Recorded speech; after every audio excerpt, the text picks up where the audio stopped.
नमस्कार। तो चलिए आज निकलते हैं एक वर्ल्ड टूर पर, एक ऐसी यात्रा पर जहां हम देखेंगे दुनिया के 7 नए अजूबे। ये वो जगह हैं जो इंसानी कला और मेहनत का एक बेमिसाल नमूना है। तो ये हैं दुनिया के नए 7 अजूबे। देखिए तो जरा, इनमें से कितनों को पहचाना जा सकता है। चलिए कोई बात नहीं, एक एक करके इन सभी की कहानी और इनकी खासियत को जानते हैं। अब सवाल ये उठता है कि आखिर ये लिस्ट आई कहां से, मतलब इन्हें किसने चुना। तो देखिए, ये कोई प्राचीन अजूबों की लिस्ट नहीं है, बल्कि ये वो जगहें हैं जिन्हें एक ग्लोबल सर्वे में, मतलब दुनिया भर के लोगों ने वोट करके आज के ज़माने का सबसे हैरान करने वाला अजूबा माना है। तो ठीक है, अपनी इस शानदार यात्रा की शुरुआत हम करते हैं अमेरिका से। यहाँ एक नहीं, दो नहीं, बल्कि तीन तीन अजूबे हैं जो हमें अलग अलग दौर की सैर कराएंगे। हमारा पहला पड़ाव है ब्राजील का खूबसूरत शहर रियो डी जेनेरो, जहां कॉर्कोवाडो पर्वत की चोटी से ईसा मसीह की एक बहुत बड़ी मूर्ति क्राइस्ट द रिडीमर मानो अपनी बाहें फैलाए पूरे शहर को देख रही है।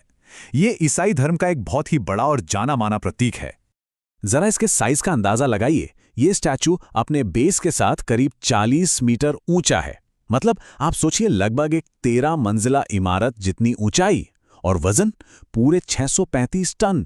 और कमाल की बात यह है कि इसे 700 मीटर ऊंचे कोर्कोवाडो पहाड़ की चोटी पर बनाया गया है, वो भी कंक्रीट और सोपस्टोन से।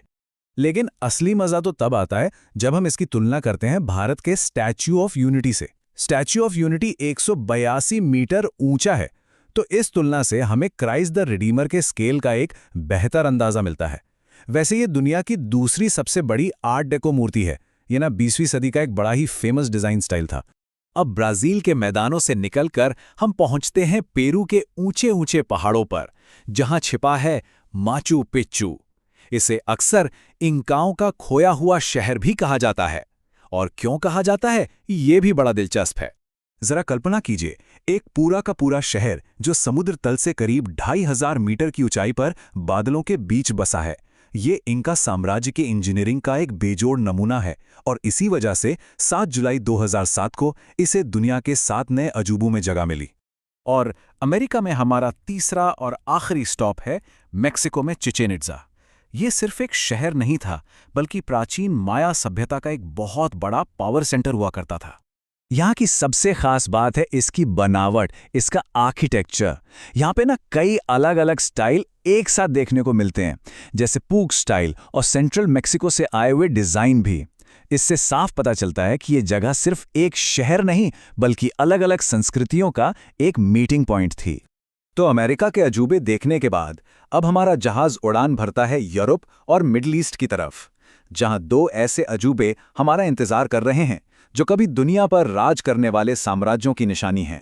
और लैंडिंग होती है सीधे इटली के दिल यानी रोम शहर में, और सामने खड़ा है कोलोसियम। ये रोमन एम्पायर का बनाया हुआ अब तक का सबसे बड़ा एम्फी थिएटर है। सोचिए, यहाँ ग्लैडिएटर्स की लड़ाइयाँ होती थीं, बड़े बड़े खेल होते थे। ये सिर्फ एक स्टेडियम नहीं, बल्कि रोमन पावर और शान का एक जीता जागता सबूत है। इसे बनाने में एक नहीं, बल्कि 3 सम्राटों का हाथ था।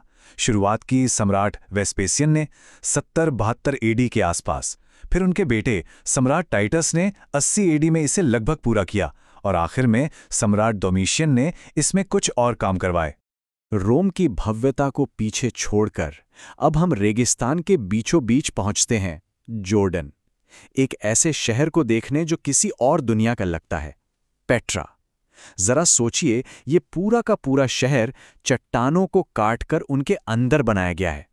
सच में ये एक अविश्वसनीय नज़ारा है। इसे प्यार से रोज सिटी या गुलाबी शहर भी कहा जाता है। जानते हैं क्यों?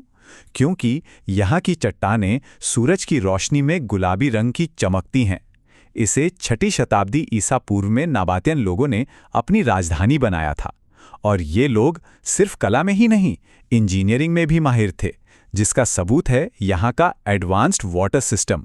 और हाँ, ये एक यूनेस्को वर्ल्ड हेरिटेज साइट भी है। चलिए, अब हमारी यात्रा अपने आखिरी पड़ाव पर पहुंच चुकी है, और इसके लिए हमारे हैं एशिया, जहां 2 ऐसे रत्न हैं जिनकी चमक पूरी दुनिया में फैली है। और पहला रत्न है the great wall of China. ये कोई एक दीवार नहीं, बल्कि मिट्टी और पत्थरों से बनी दीवारों का एक जाल है। इसे चीन के राजाओं ने सदियों तक बनवाया, सिर्फ एक मकसद से, उत्तर से आने वाले हमलावरों को रोकना। अब जरा इसकी लंबाई का अंदाजा लगाइए। इसे बनाने में लगभग 2000 साल लगे, और अगर इसकी सारी शाखाओं को जोड़ दिया जाए तो इसकी कुल लंबाई है करीब 8851 किलोमीटर। ये तो मतलब अविश्वसनीय है। लेकिन इतनी बड़ी दीवार बनाने की एक बहुत बड़ी कीमत भी चुकानी पड़ी। एक अंदाजे के मुताबिक इसे बनाने में करीब 20 से 30 लाख लोगों की जिंदगियां लग गईं। उन्होंने अपनी पूरी जिंदगी इसी दीवार को बनाने में लगा दी। और अब हम अपनी इस वर्ल्ड टूर के आखिरी और सबसे खूबसूरत पड़ाव पर पहुंचते हैं, हमारे अपने देश भारत में। आगरा शहर में यमुना के किनारे खड़ा है ताजमहल। यह सिर्फ सफ़ेद संगमरमर का एक मकबरा नहीं, बल्कि प्यार की एक अमर निशानी है, जिसे मुगल बादशाह शाहजहां ने अपनी बेगम मुमताज़ महल की याद में बनवाया था। ताजमहल को भारत में इस्लामी कला का नगीना भी कहा जाता है, और इसकी खूबसूरती का राज छिपा है इसकी बनावट में।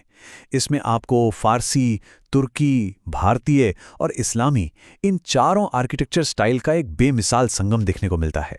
तो ये थी हमारी दुनिया के 7 नए अजूबों की एक छोटी सी यात्रा। ये सिर्फ पत्थर और गारे की इमारतें नहीं हैं, बल्कि ये इंसान के हुनर, उसकी मेहनत और उसकी सोच का प्रतीक हैं। ये हमारी साझी विरासत है। तो चलिए फटाफट एक बार फिर से याद कर लेते हैं हमने कहाँ की सैर की। ब्राजील का क्राइस्ट द रिडीमर, पेरू का माचू पिचू, मेक्सिको का चिचेन इट्जा, इटली का कोलोसियम, जॉर्डन का पेट्रा, चीन की महान दीवार और आखिर में भारत का ताजमहल। और अब जाते जाते बस एक सवाल छोड़ जाते हैं। इन अजूबों को देखकर ये तो साफ है कि इंसान अगर ठान ले तो क्या नहीं कर सकता। तो सोचने वाली बात यह है कि भविष्य में हमारी इस साझी विरासत का अगला अजूबा क्या होगा।